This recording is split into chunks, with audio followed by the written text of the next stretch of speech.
Ça n'entre pas dans le noyau, cet ADN porteur. Donc, à un moment donné, il faut arrêter de délirer. Cette façon de dire, on va modifier notre ADN. Mais les gens mangent des céréales qui ont été génétiquement modifiées. Ils n'ont pas l'impression qu'on va modifier forcément leur ADN. Ouais. Donc vous dites, n'ayez pas peur, quoi. Mais il n'y a aucune raison d'avoir peur. Il n'y a vraiment aucune raison d'avoir peur. Vous savez, j'avais un peu prévu votre question. Je vais faire quelque chose.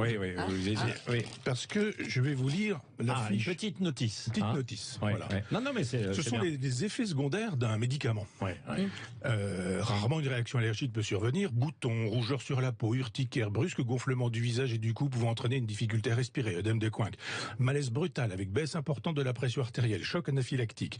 Très rares cas d'effets indésirables cutanés graves ont été rapportés. Exceptionnellement, ce médicament peut diminuer le nombre de certaines cellules du sang, globules blancs, leucopénie, neutropénie, plaquettes, thrombopénie, pouvant se manifester avec des saignements de nez et de gencives. Autre effet indésirable possible, trouble du fonctionnement du foie, diminution importante de certains globules blancs pouvant provoquer des infections graves.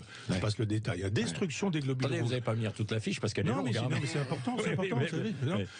Anémie, déficit en glucose, déficit et éruption cutanée, en plaques rouges arrondies avec des mangeaisons et sensations de brûlure laissant des taches colorées pouvant disparaître, etc. Douleur localisée dans la poitrine qui peut irradier vers l'épaule gauche et la mâchoire d'origine, etc. C'est quoi ce médicament? C'est le Doliprane. C'est le Doliprane, bien sûr. Non, mais ça, c'est vrai.